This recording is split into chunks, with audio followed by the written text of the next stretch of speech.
There'll be people. Hello, hello, everybody. Hi, and welcome to the third dialogue session. So this is a free webinar series exploring artificial intelligence for education. Welcome. You're in the right place. Hopefully, you're in the right meeting. We haven't started. We're not going to start yet. We've got 3 or 4 minutes just to get ourselves warmed up. So in the chat, if you want to say hi, say where you are in the world, introduce yourselves, that would be great. And we'll be starting in just a few minutes.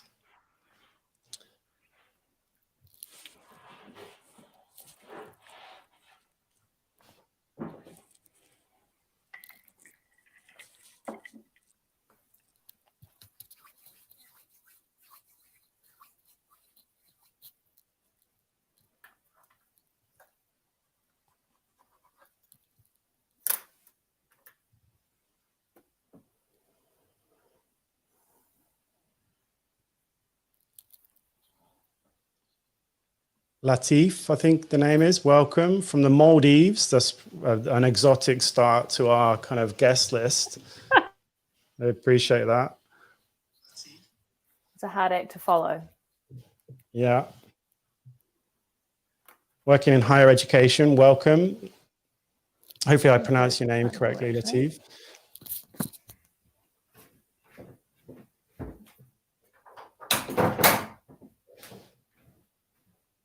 David, welcome.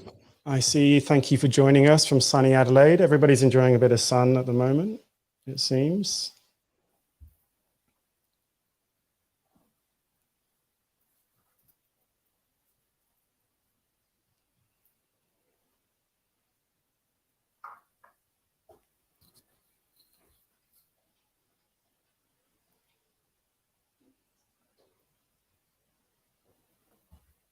Just a few more minutes and we'll get started. So if you're just joining us, I can see Helen has just joined from Wellington, New Zealand.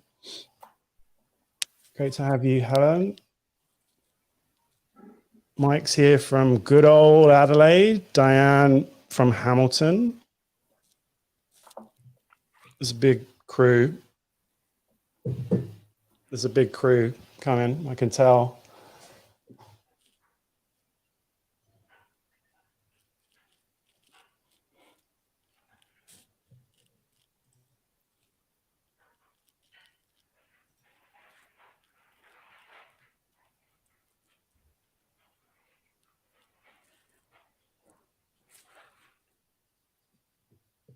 Welcome to those people just joining us. We'll be starting in just a few minutes.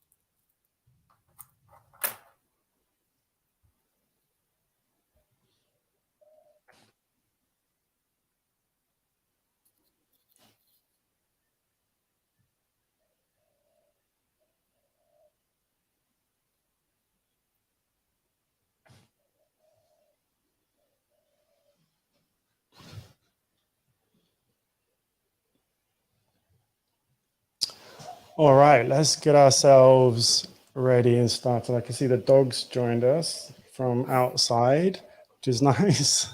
So, welcome to everybody. My name is Tom Barrett, and I am hosting these free webinar series for educators on artificial intelligence for education. And I'm delighted to be here, kick-starting our third session, and it's going to be fun. I'm looking forward to our session tonight. Thank you for joining online. If you've just joined, I can see Gemma's here, Carolyn from Melbourne as well. Great to have you. If you've joined and you haven't said hi in the chat, then please do so. I'm going to do a quick couple of introductions to our session, and then I'm going to introduce our guests as well. So we are on our third one of these webinars. We're going to be doing a fourth one. I've got some details lined up for you as well. So thank you to those people that have been supporting these across the last few weeks, and sort of sending your colleagues and people on the way. And, you know, hopefully we'll learn something together. We're all figuring a lot of this sort of stuff out. So let me just start with an acknowledgement of country. So I acknowledge the traditional custodians of the land I'm joining you from today, which is the Bunurong people. And I pay my respects to their community elders, past, present, and emerging. I'm also extending my acknowledgement to the lands you're joining from today. Feel free to say in the chat the lands you're joining from, and you know, and think about the connections that we're making right across the globe. These sessions are always really interesting as we see educators coming together to learn about some of these ideas from all over the place. This is not just you know, not just within the Asia Pacific region. We've even kind of stretched right out back into Europe, and I've seen a few people you know, staying awake for some of these sessions. So you're really welcome. Thank you for joining us. I really appreciate you making the time and the space to, and I can see you all in the chat. So please keep the chat going. We'll kind of do our best to monitor that. If you've got lots of questions and things, it's been a big week for AI in education, lots of announcements, and we'll get to some of those a little bit later. I'd like to start though, before I bring our guests in, I just want to just be clear about what the expectation is for these sessions. So we're going to be running for an hour, and I want you to make sure you use the chat. I've mentioned that 1,000 times already, but use the chat to ask your questions. There's going to be a recording, and the slides that you see here are your resources that you can take away. There'll probably be stuff in the resources that we don't get to, but there'll be plenty for you to explore.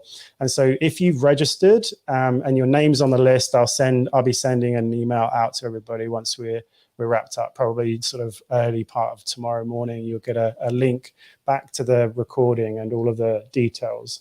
So don't worry about obviously your microphone, and there's no awkward breakout rooms, you know, at the end of a busy day, because this is a live stream. Let's talk about these protocols. So on the left-hand side of the screen, you can see here 4 cornerstones that I use when I'm talking about effective collaboration, and also trying to create the right space for dialogue.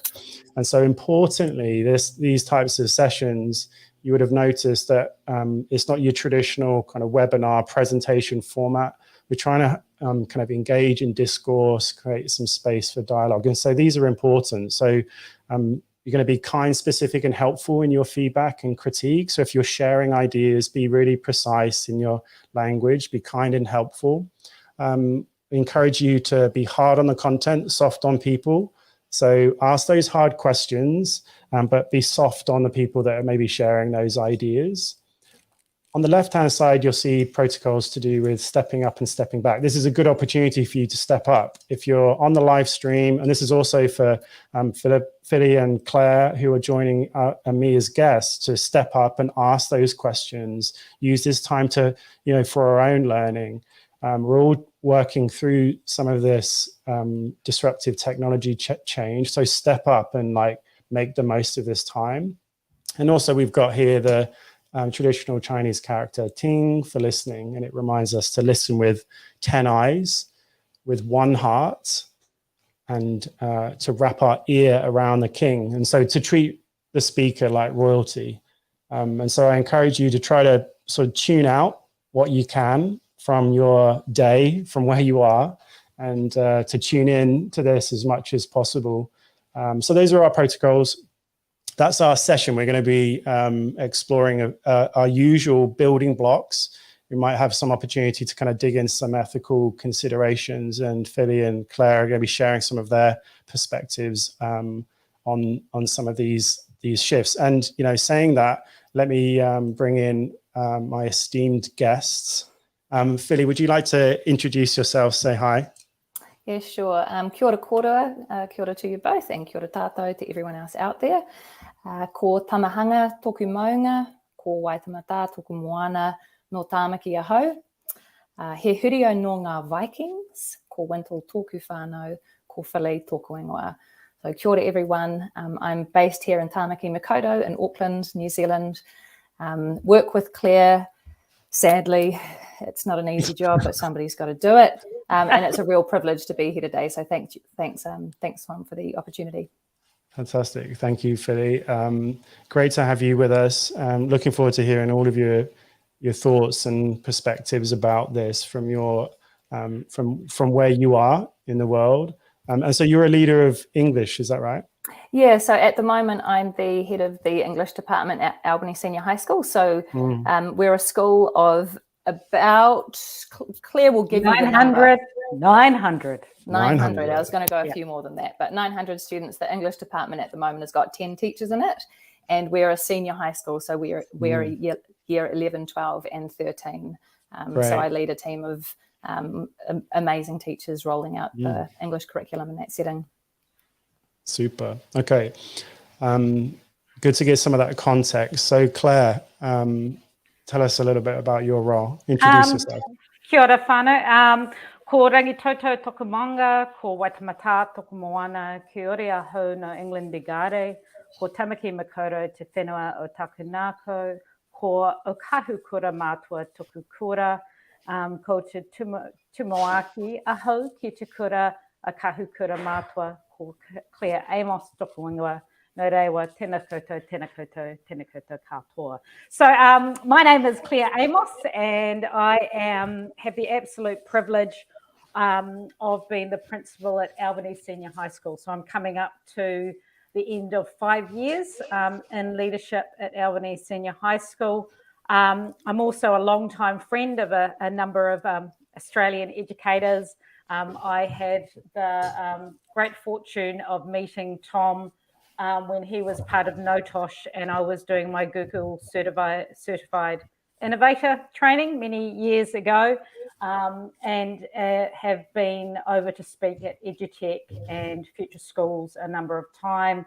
My personal bag, I'm actually an English teacher by trade, ex-HOD English, but the thing I probably speak most often about is closing the digital divide and why that's so important, but also wanting to keep our focus on the future of education. And I'm someone who's very nervous that in recent years we've been sort of lurching into more and more reactive practice, and my big concern is that we do that at the expense of being proactive and creative and really recognizing the opportunity that we have to co-design the future we want for our young people.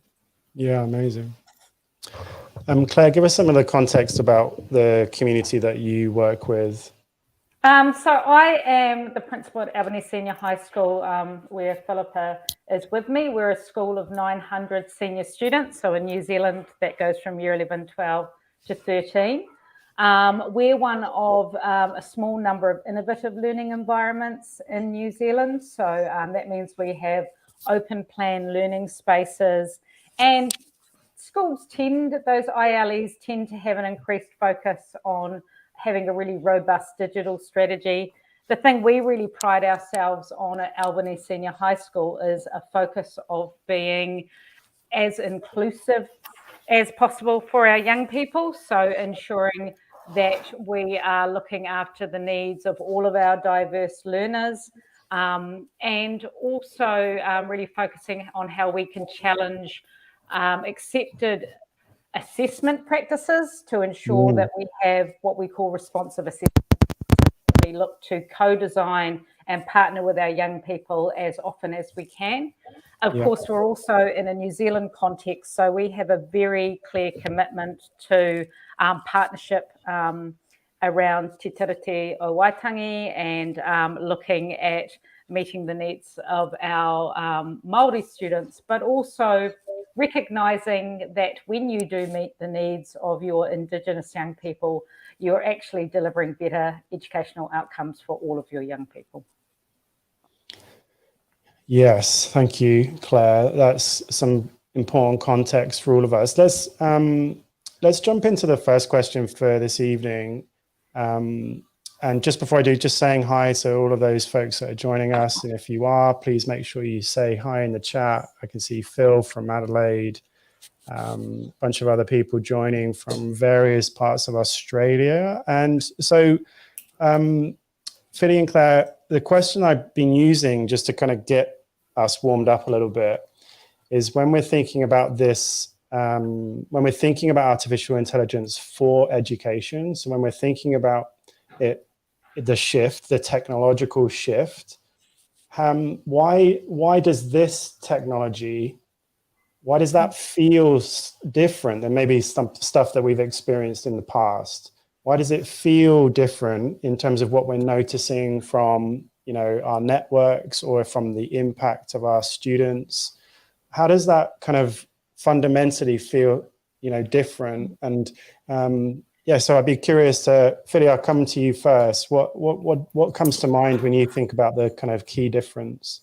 Well, I think that there's two kind of things that stand out for me. The first thing is that we don't understand it. So the technology is so intelligent and it's so impressive. It's difficult to make sense of what's actually happening in the brain inside the computer to generate the responses or to generate the language that's coming out of GTP and just AI in general.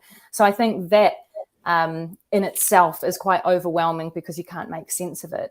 But yes. Additionally, what I think feels quite different is that for many educators at the moment, and I'm hopeful that this will shift, but there's a feeling that teachers are threatened by this, not necessarily because this technology can replace the teacher, but because it might interfere with practices that teachers have implemented in their classroom. I mean, one of the major conversations that has been dominating the discussion around artificial intelligence, and particularly within the English space, are conversations around plagiarism.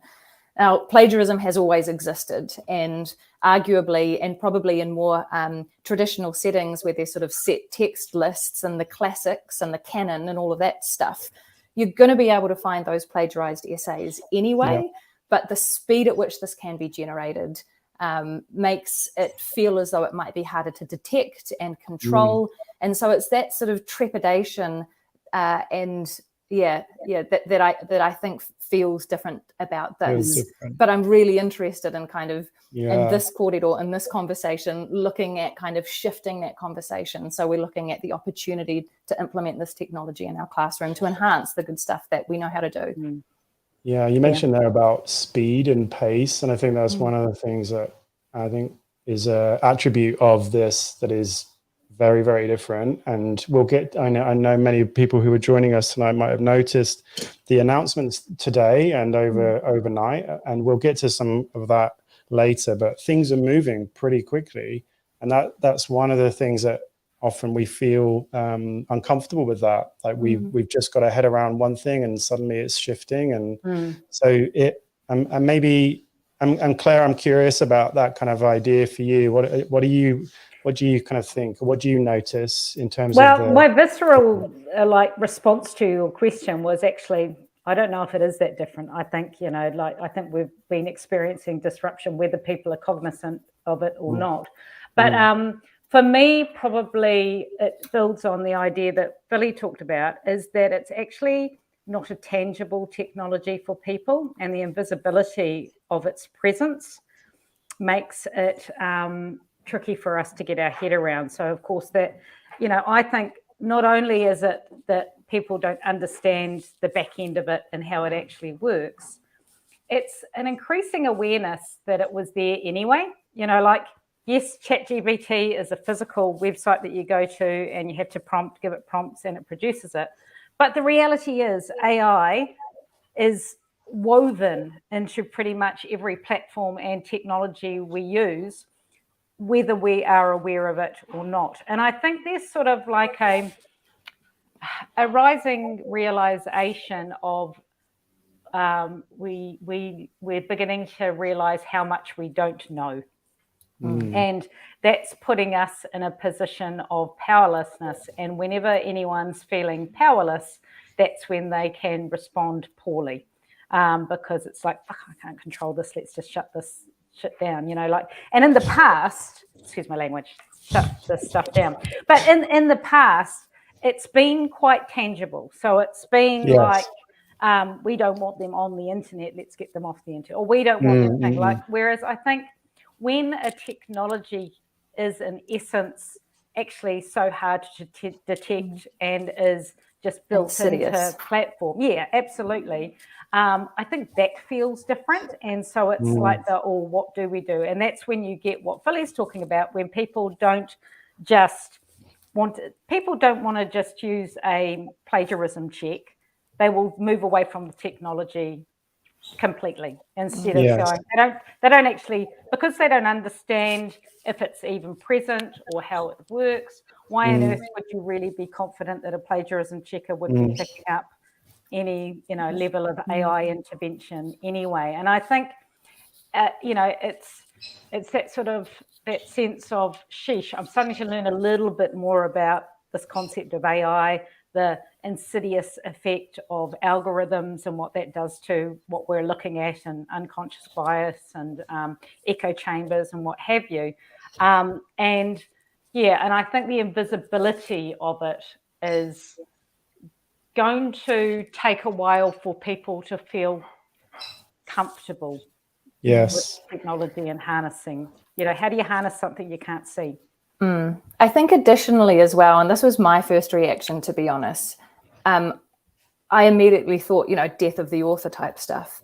Like what happens now? What has happened to creativity? Like all of those beautiful thought processes that are so innately human, and that make the world a better place. All of these wonderful romantic things all of a sudden can be done through a computer. And what risk is there that over time, if this is misused, those dispositions start to diminish? And I've come out the other side of thinking that, but that was my reaction. And I think when you've got, the invisibility of it, the insidiousness of it, the impressive and overwhelming intelligence of this technology, the potential for misuse, and concerns about what might happen to creativity and the artist and the author, you are reactionary. And as Claire was saying, that's when those walls come up, and when you kind of easily you can take a stance of thinking this is not for me, but that's where I think the real danger lies,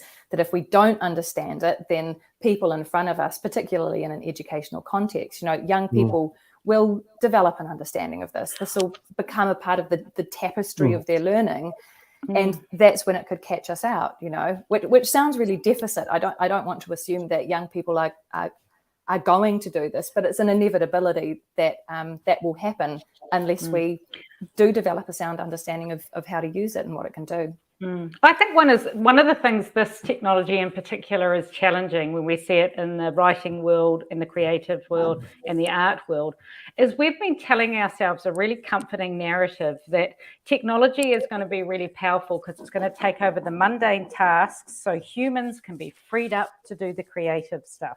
And I think we've actually been telling ourselves quite a compelling story, particularly those of us who are tech positive, who are, that this is like, why the heck wouldn't you have this? So it can take all of the, routine tasks that humans don't want to do. And then it's going to free us up to be more creative than we have been before.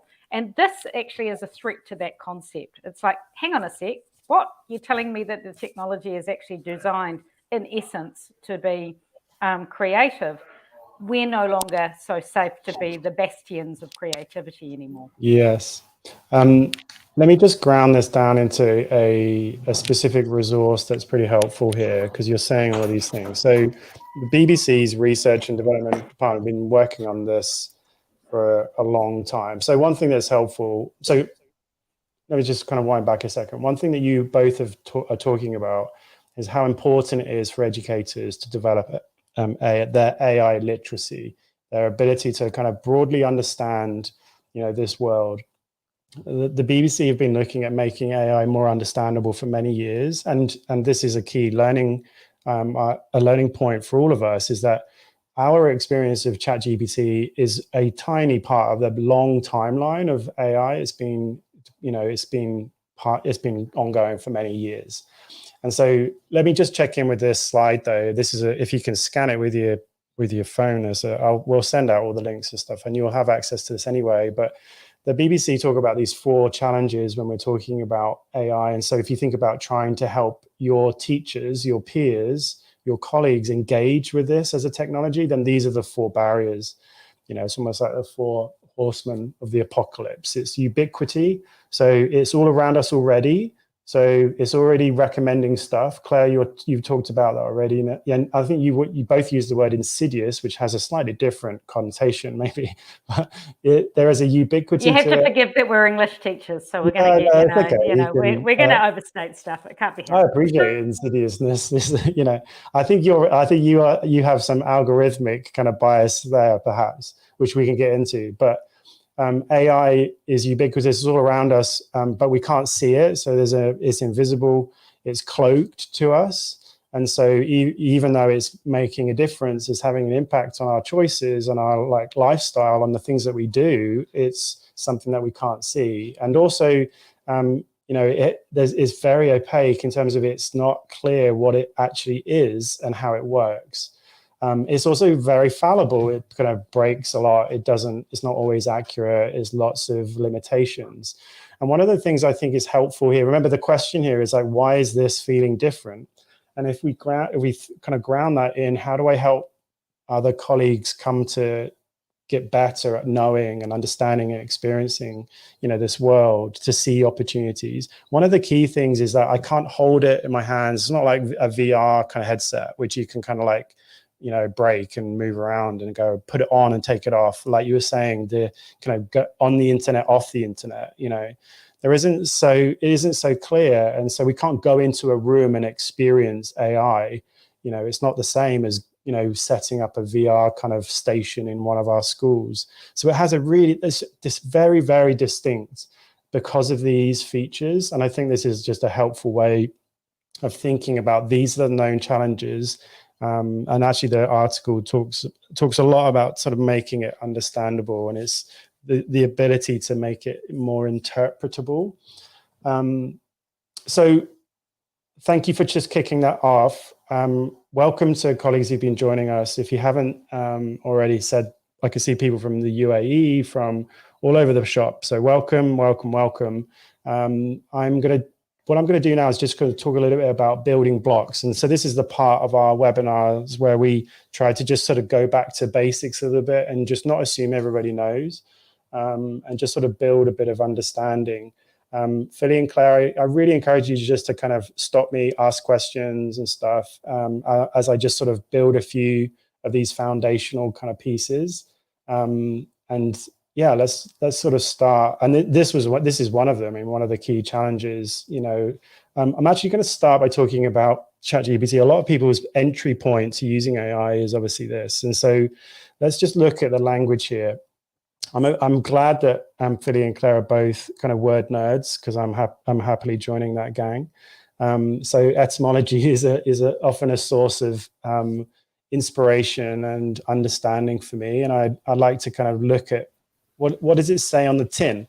And so this is a graphic that we've used in a number of sessions, but ChatGPT, so let's just be clear, is conversational. It's tuned to be conversational as a AI tool.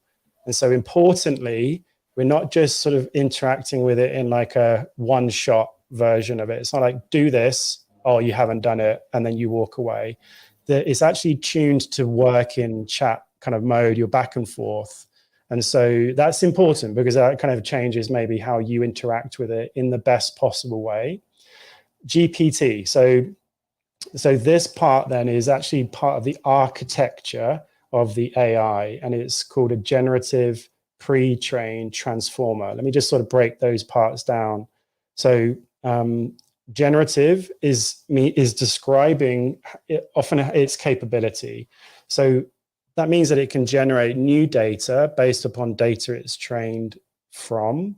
And so a useful distinction here, and this really, really helped me, is imagine like a webcam, like set up in your garden, trying to spot whether it can see wildlife. Here it might be a possum, and a visual AI can distinguish between is it or is it not. And it just does that A or B, yes or no. And so that would be called discriminative AI in terms of its architecture, whereas a generative, it can create something new.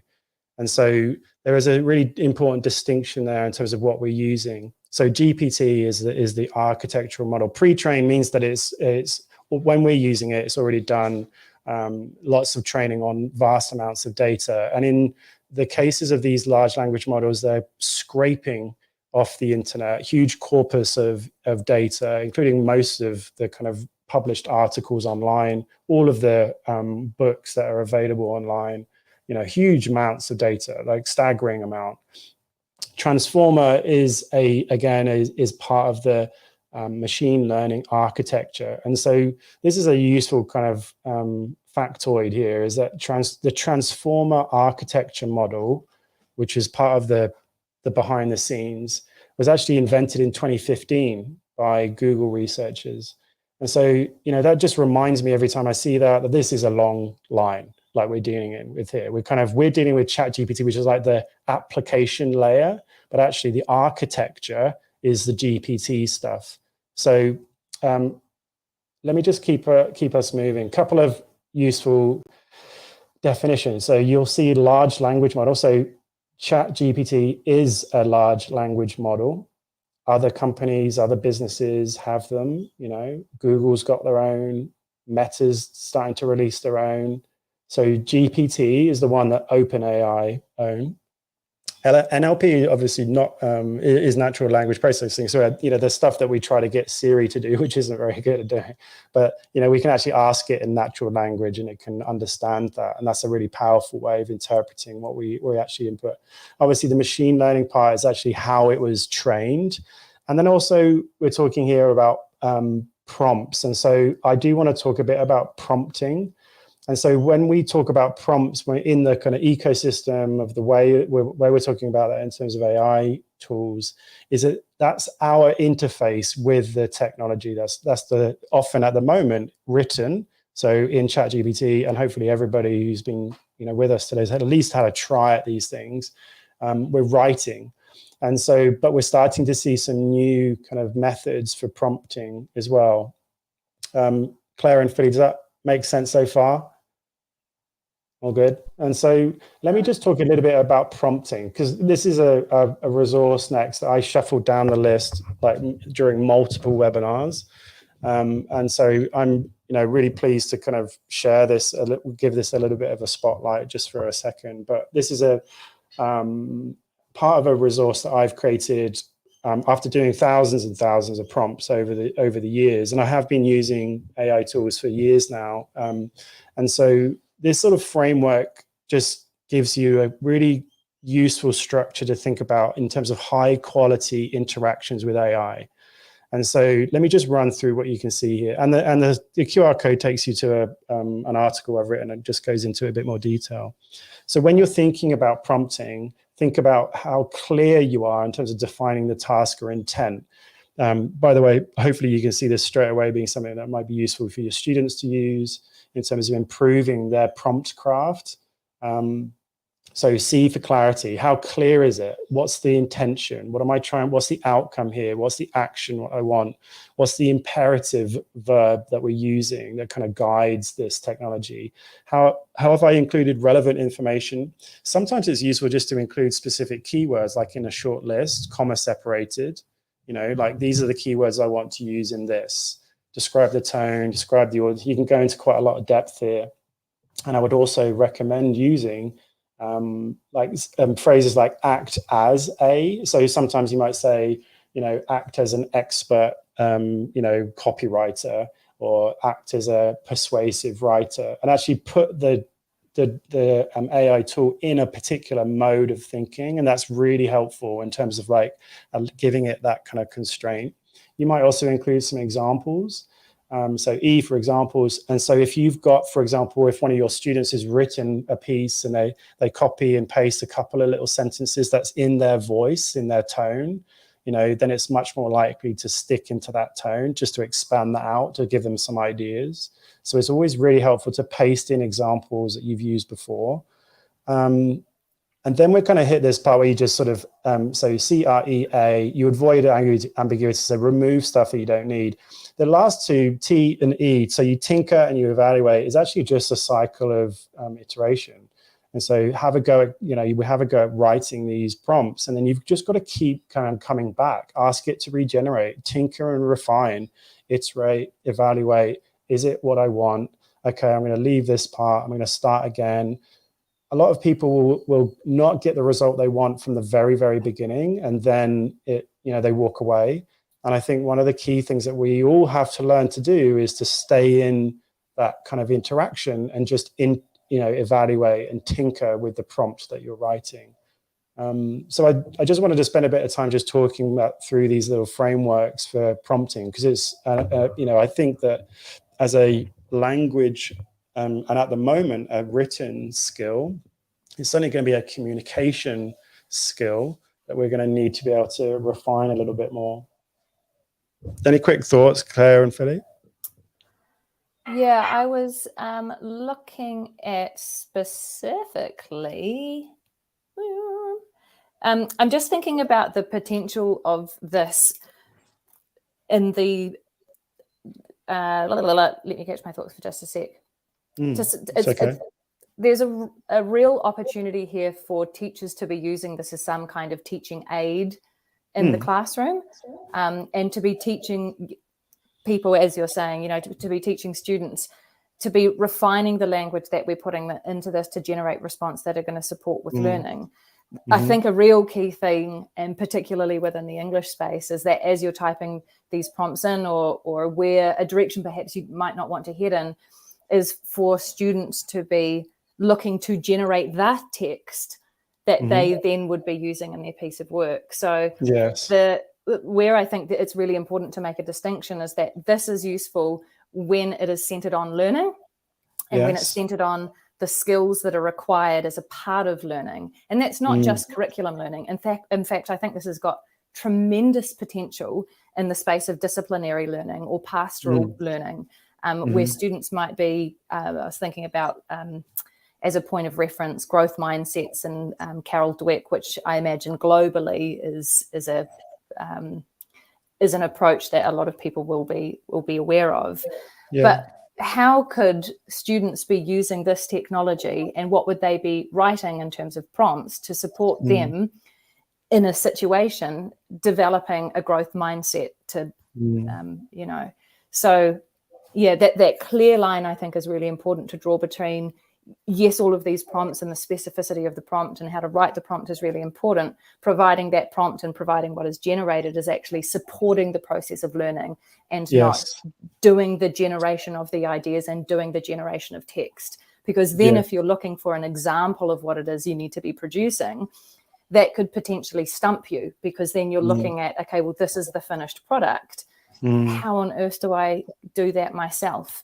So it's about breaking down that learning process into those incremental stages and thinking about how can I sort of weave this through and use this along the way to enhance that.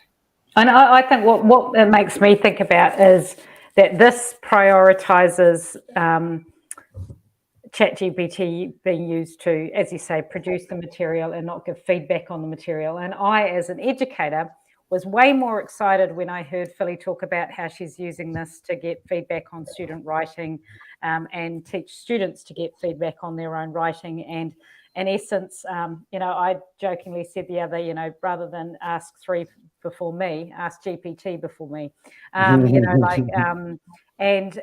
think about, actually, when we go into this, what is it that we want students to inherently think this tool is for? Do we want them to think of it primarily as something to create their text, or do we want this to see this as something that can help them become more critical of something they themselves have created? And I think how we introduce this in a classroom, we have a sort of nearly a one-time only opportunity to lay down the landscape. They might have been playing about with it in their own time, but when we're introducing it as an educational tool in that context, I think we want to be really careful what we prioritize and value most in terms of teaching acts and how we use.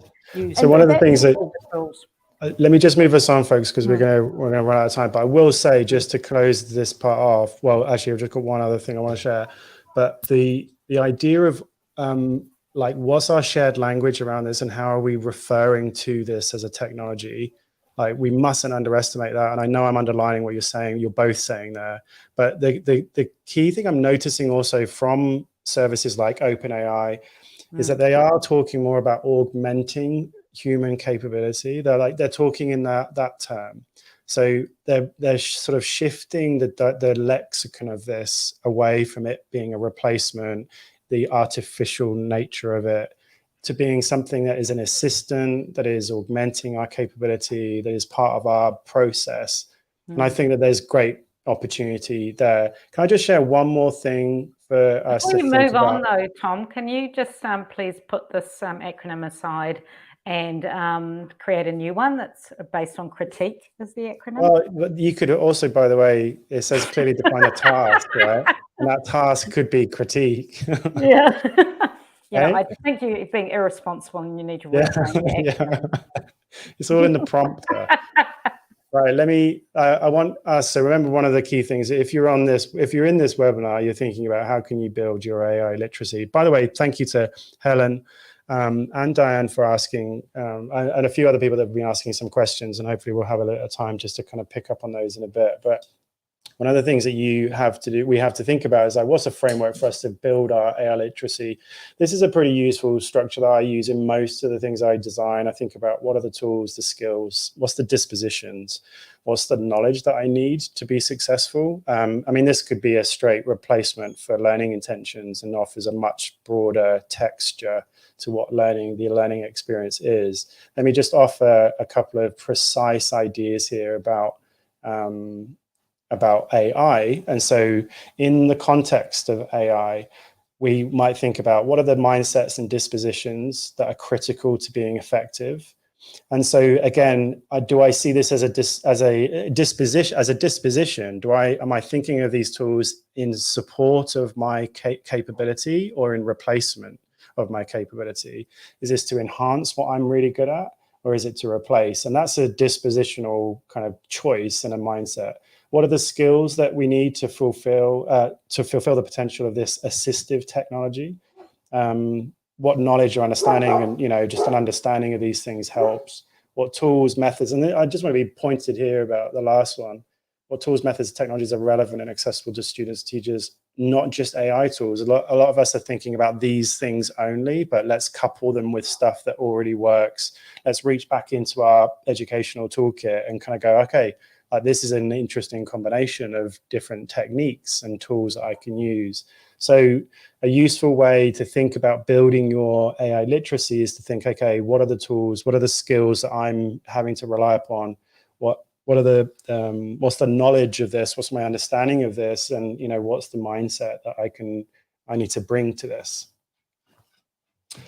All right. So Philly, I'm going to hand off to you a little bit more, just to spend a little bit longer chatting to you about, I'm curious to know from your perspective as a leader of English, what have you been noticing in terms of people's reaction to how these AI tools have started to proliferate?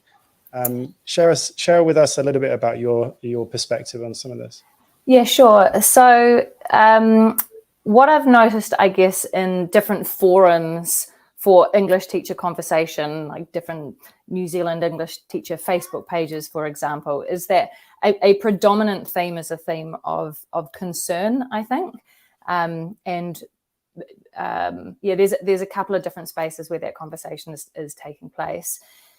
And alongside that, there are pockets where people are optimistic or having really good discussion about the need to think critically about this, the potential for it to be a learning tool. But definitely there is quite a strong theme, or at least there was a couple of weeks ago. I mean, the landscape has changed now. There was that theme of fear. My concern, I think, is that people will move back to pen and paper. And I know that will be, with people listening all over the world, that will be a standard method of assessment in many schools and many spaces. But in New Zealand, with our educational framework, and we also have a a significant portion of our assessments are internal assessments, and our exam is or will be from 2024 only really 1/4 of what makes up a full assessment program in any given senior year. So we don't need to be using pen and paper.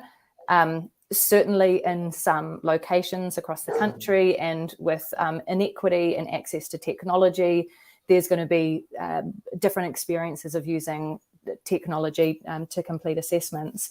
But I think reverting back to those practices is concerning.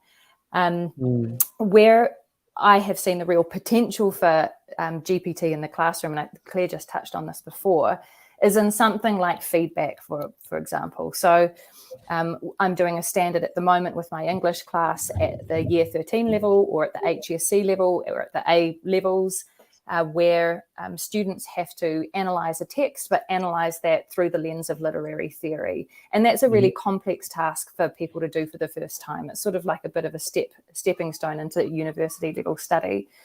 And so I wanted to model to the class how you might do that. So in 5 minutes, I threw together a paragraph and then did that in real time. And then I asked GPT to use the marking criteria, give me specific feedback on my integration of feminist theory using the 3.8 NCEA marking criteria. And that was all I said. And it gave me this massive list of feedback. I think it had about 3 or 4 different quite, cogent points about how I can improve my piece of writing. And then we looked at that as a class, and this is what's really important, and critiqued that feedback and had a discussion about, to what extent is that true? Where do you see that? Are these comments that you would have come up on your own? At that point, a student said to me, and this sort of caught me off guard, will you be doing this then? And it wasn't challenging when I said it like that. It had a tone. You're going to be doing this. But she was genuinely curious. Are you going to be using this in your own practice to create feedback? And I guess I had my response was sort of split in 2 ways. On the one hand, I can't get around the class that quickly. So I cannot give you, even if that feedback was 75% good, but if you were able to critique that feedback and understand the relevance of that in the context of your assessment or whatever you're creating, I can't give everyone in the classroom that in 15 seconds. In fact, it'd take me the better half of a week to be able to get that back to you, unless I was working till 11 o'clock at night that night.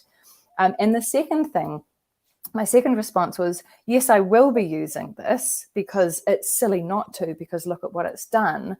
But I think the way that I'll be using that is to get the GPT to generate that, for me to do my own feedback, and then to give both of those to the students, and then have a really rich conversation around what themes are you noticing between my feedback and the feedback that's generated by GPT, and what implications is that, what implications is there on your learning, and how are you going to action that in your piece of writing. So it's that in-between discussion, I think, with whatever this is generating, having that, looking at that critically, and then assessing the relevance of that to learning, or the work that it's producing, or work that students are producing. Yes. Yeah. So it's not, again, and not replacing, No.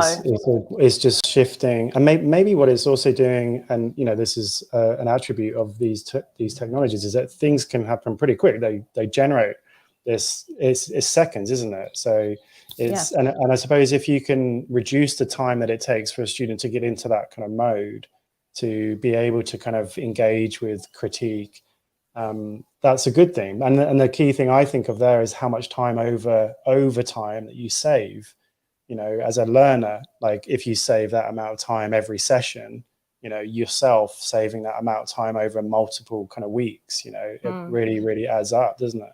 But I think the key thing is as well, where this has potential is in pedagogical approaches and in contexts where the focus is on learning for assessment. So if you are in a school or within a system where the end goal is to produce something, and there isn't that kind of step-by-step process, that partnership with learners, that the belief that that belief that learning does happen in partnerships, then students' learning won't be as visible to you. You're not coaching students through those sort of metacognitive processes. And that's where I think that fear of plagiarism can come up.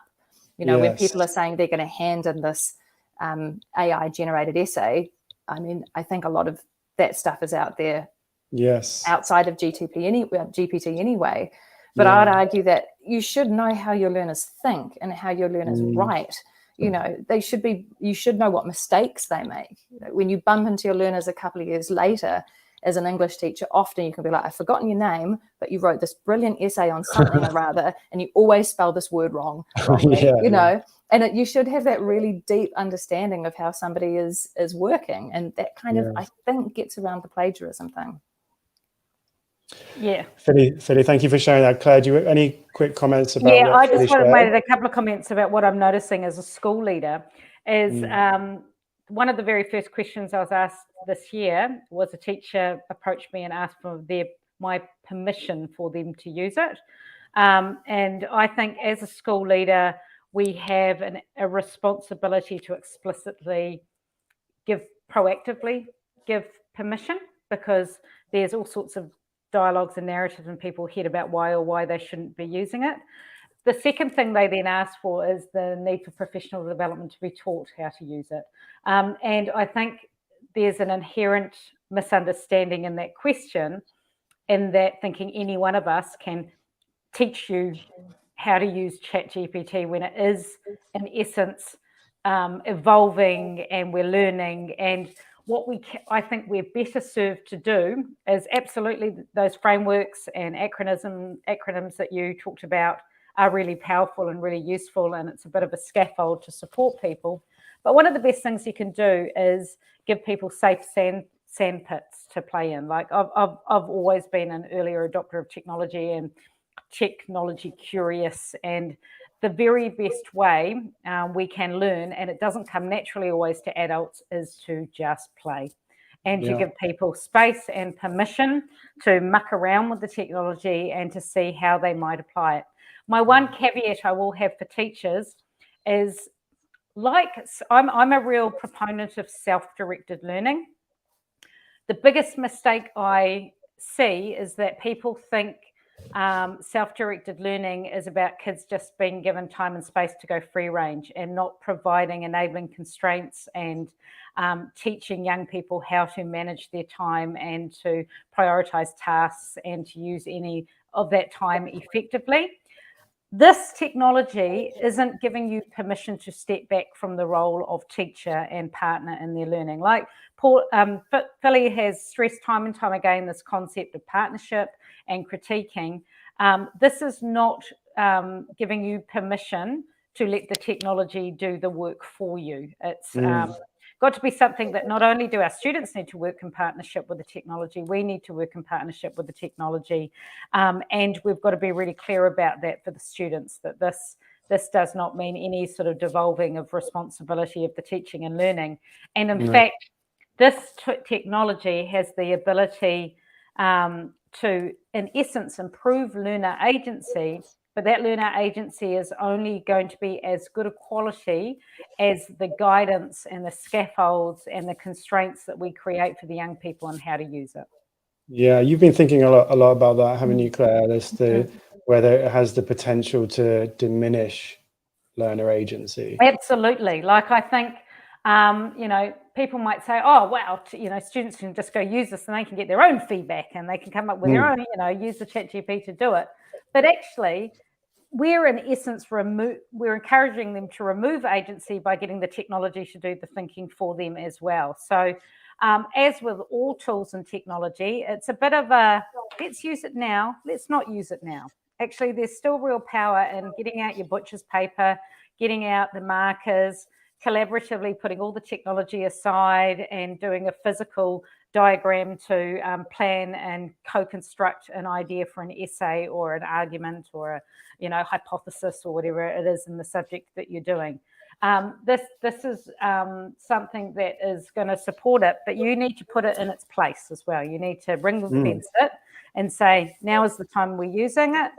Now is the time that we're not using it. And as Helen, I think, discussed in the chat thing here, it is our responsibility to rethink those learning assessment task designs to ensure that we're actually putting the technology in its place, as well as taking a full advantage of what the technology can offer both our students and our staff, and also make sure that as school leaders, we're exploring all of the opportunities where this can also support staff workload and staff well-being, because there's some real ways we can work, aside from teaching and learning, in our planning and preparation.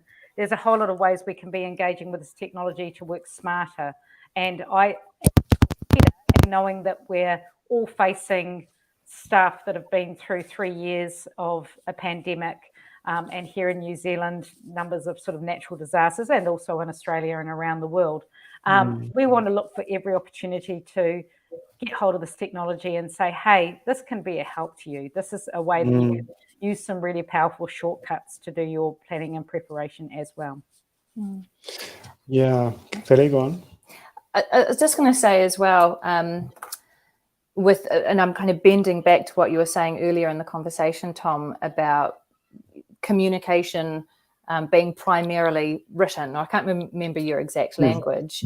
And we can't forget that this at the moment, this is, and I know there's art like DALL-E, and I think there's some music AI out there as well. I mean, it's everywhere. But what we're talking about is one mode of communication, and there are multiple modes of communication, and oral traditions, and honouring that, and dialogic learning is incredibly important to be using in the classroom. I mean, our transactions as teachers are not in reading and writing; they are primarily they are relational, and they're through and it's through speaking that we are that learning process takes place.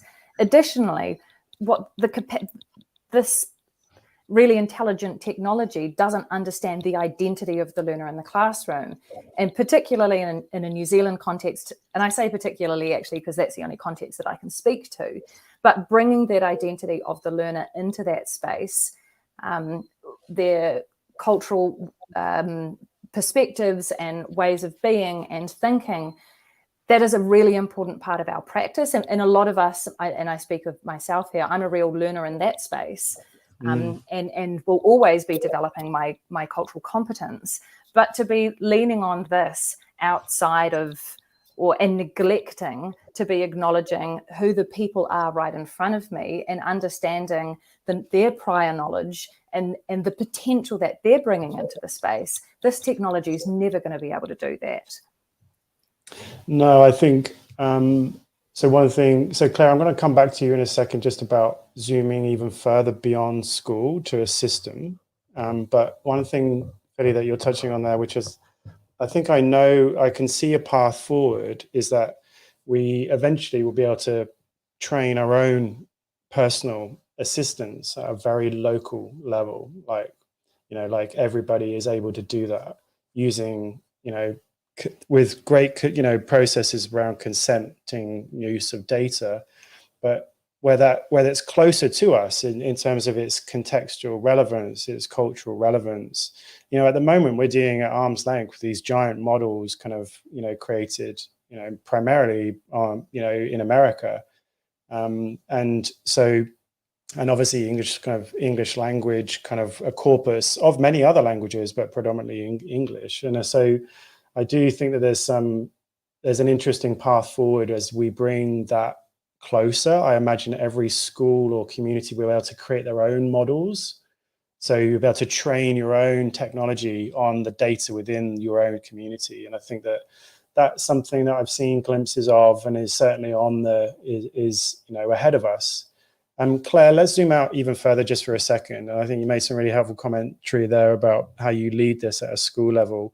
What signals are you noticing at a system level as we kind of zoom even further beyond just an individual school? I think one of the things that we need to be really aware of at a system level are the innate ethical issues attached to increased use of AI across the technology, sort of the educational landscape. And it's quite interesting, that the first go-to often at literal government and system level is nervousness around security and what's happening to the data that we're sharing. You know, we're often quite blindly pasting in text and sharing text that might be our own and others, and what are the ramifications of that. I'm personally concerned at a system level of the risk of people not being conscious of the bias presented to them and reflected back at them. We know that all of the material that is being created is based on all of the data on the internet. We know that there is already real bias in the information in terms of whose knowledge it privileges. In New Zealand, you know, as Philly referred to, we need to think about the place of sort of Māori concepts and knowledge, and whether that is being reflected back in. And obviously in Australia and in every country, there will be Indigenous knowledge and peoples. And, you know, are we just accepting holus bolus what is represented to us? Are we being mindful of the fact that there is inherent bias that will be presented back to us because of the data that is being tapped into and used, and what are we doing to challenge that? As per normal for me, I'm always really concerned about the digital divide. Personally, I bang on whenever I can about the need for equal access to technology and ensuring that every part of our country and all of our communities have access to a reliable device, reliable and safe internet access, and so on and so forth. But there's another layer to that here, because what we're going to see very quickly is a divide in terms of courage and how educators are using this technology or not using this technology. I know, for instance, in Australia that you'll run very much state by state in your education system. I've heard, I don't know the complete details, that some states are banning ChatGPT. And in New Zealand context, I have heard of schools that are blocking and trying to whack-a-mole and block the access to these websites and technologies. Of course, we've got the thing that Helen referred to in the chat, that actually ChatGPT is R18, but also it gives you, you can use it with parental permission, and how well are we actually managing and addressing that in our school context. But what I see is the potential for a widening gap of the haves and have-nots in terms of which young people are actually understanding and using this tool effectively, because the chances are they can access it off their own back. But there's going to be a real difference of what the young person experiences who's lucky enough to be in one of Philippa's English classes and is being proactively taught to be critical and using it as a feedback tool, compared to another kid who has had it banned in the classroom, is using it in the context of a digital speakeasy and not seeking the permission or the support of their teacher. They're using it for really low grade production of, second-rate texts that they're just feeding in the question, spitting out the answer and thinking Miss not going to notice because she doesn't know what ChatGPT is and doesn't care. And as soon as you're not accepting of technologies and tools and it's like so many things, like how we deal with young people and keeping them safe on the internet and keeping safe in relation to sexual activities. I'm a real proponent of the best thing you can do is have really open and safe conversations about these technologies and tools and how we can use it effectively, and what do we need to be looking out for in terms of what are the traps that come along with the bias and the potentially, pretty mundane use of the technology and tools as well. Yeah, I mean, it's interesting how perhaps it's just going to accentuate or even exacerbate what already exists. Yeah. And so it's a force, when you think of it not as a tool, but as a kind of a force multiplier on the stuff that's already here, whether that's human bias or the gap in equity and those types of things. I think that's something that we've got to be able to have conversations about. Philly, anything you want to add to what Claire shared? Just two tiny little things. I'm just picking up on Helen's earlier comment about learning and assessment task design principles. Not so much principles, and you may be using this already, Helen, but find that through Google Classroom, when you assign an assessment, if you have a document that students are writing on, and you assign one to each student, and then it means that the second they start writing their assessment, you can see it evolving on the page. And then you have the opportunity to be looking at the draft back, and then you can look at the data to see at what time people were writing, who logged onto the computer, how much was written in that period of time. And then you can kind of look at those periods of times and then look at the draft back and see how many mistakes were made, was something copied and pasted in.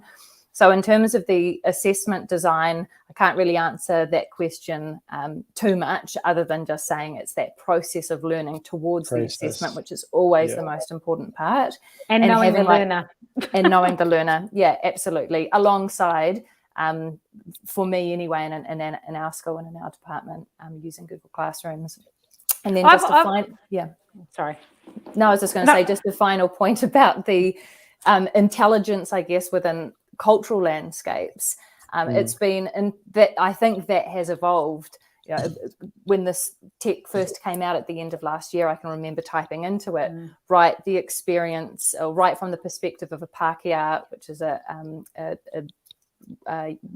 New Zealand European white person, having their first experience at a marae, having a noho marae, so that's staying overnight in like a traditional Māori house, I guess, or setting. And then I said, write the same story. I put the same prompt in, but wrote about a Māori boy having his first experience with a noho marae.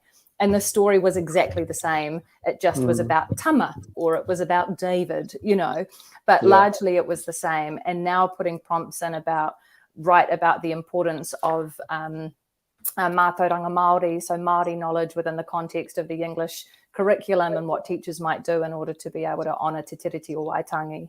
And there is a degree of cultural competency which is surprising and pleasing. I'm certainly not in any position of expertise to be able to make any judgments, but it was helpful to see that at least that language, that reo Māori, that Māori language, and those kind of general understanding of that concepts was not omitted from any of the text that was being generated. Yeah, and I just want to add to that, like Helen just made the comment about, I feel like we're chatting with Helen. Hey, Helen. Yeah, hi, Helen. Helen's stepping up. They can just type something out that they've seen on ChatGPT. Absolutely can. They can type out what they've seen in a book and on the internet. I think one of the best plagiarism tools I've ever had as an English teacher is the art of conversation with the learner. If I've ever suspected that their writing is not their own, I say, put down your device, let's have a chat. Let's have what does this word mean? Yeah. Explain to me, like in your own words, you know. And of course, students can have differing levels of confidence of written language and spoken language, and I totally acknowledge that. But it doesn't take much as a teacher to have a bit of a conversation where you ask a couple of questions and get them to explain what they meant by this term or what have you. And you can until they say, "Oh, let me just type that into GPT." Yeah, that's what it's told me about me. Yeah.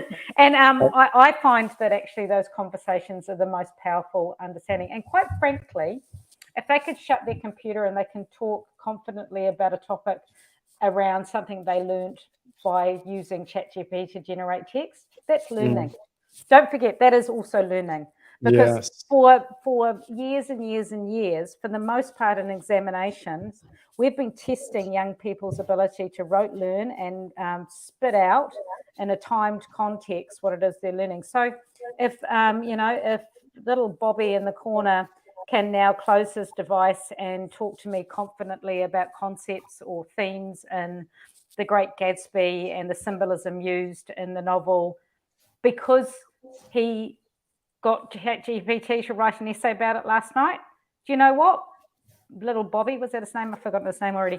I think it was Bobby in the corner. Yeah, Bobby in the corner. Hasn't in essence learned that.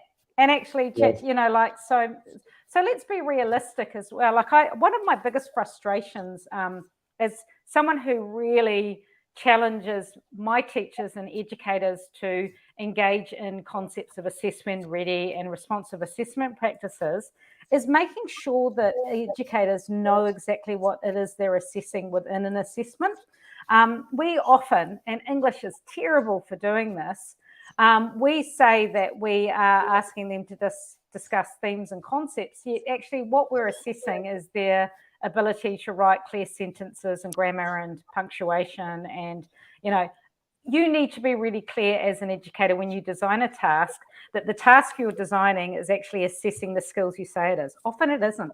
Yeah. Often what you're doing in maths, or like we've seen this in science here in the past with the way that science or maths exams were written, that actually what we were assessing is the young person's literacy capability. It wasn't actually the understanding of a maths or a science concept, because it was written instructions and was asking them to articulate it in written form.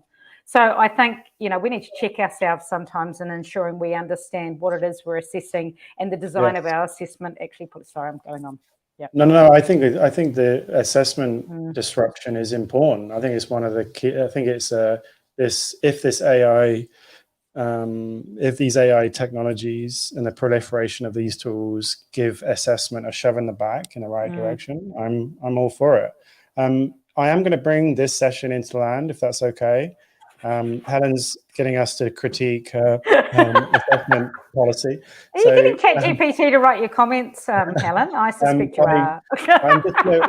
Just to draw your attention to a couple of resources that we didn't touch on today, but are really important, and they're part of the slides that you'll get in follow-up. But in here, there's a heap of really great resources being created many years ago. The EU are doing an awful lot of work around regulation of AI, and they've, as a result, created all sorts of interesting resources, such as this one about ethical guidelines for us. Dealing with artificial intelligence is really accessible document, sort of sets out some scenarios based around these 7 different areas. They're great for provocations for staff meetings and things to kind of use for discussion, that type of thing. So looks like Helen's getting set up for a PD on Friday, which is great. We all, take what you can get, Helen. That's what I say. Crowdsourced PD is the best PD. Crowdsourced PD is the best PD. You're absolutely right. Let me just, I'm just going to give you a bit of information, and I'm going to thank our guests tonight. So last bit of information from me before I say thank you to Claire and Philly. Dialogue number 4, so session number 4 is locked in for a couple of weeks' time. So Monday the 27th of March, we haven't confirmed the time yet, but so that's in a couple of weeks' time. The last one of this term, I'll be speaking with Sophie Fenton and Steve Brophy. And so Steve was on the first webinar, and he'll be rejoining us. And what we'll be doing is we'll be exploring a few provocations, if you like, rather than sort of some of the format we've done across the last sessions. We'll be grappling with some 2 or 3 kind of key provocations that really get us exploring and chatting even further. So lock it in your diary if you're interested, and if you're on this list and you're watching this, you'll probably get some information about the next one. You can sign up. So let me just switch back to this screen and say, Philly and Claire, thank you so much for making the time for this session. It's been lovely to spend a bit of time in dialogue with you, chatting about this important topic, and I'm really, really grateful that you made the time for it. Thank you, Tom. Thanks for inviting us. And good luck, Helen. Yeah, good luck, Helen. Go. We're going to smash it. Yeah. Share it on Disruptive, okay? Whatever you do. Smash it. Yeah. It'll be great. Folks, thanks very much, and we'll see you next time.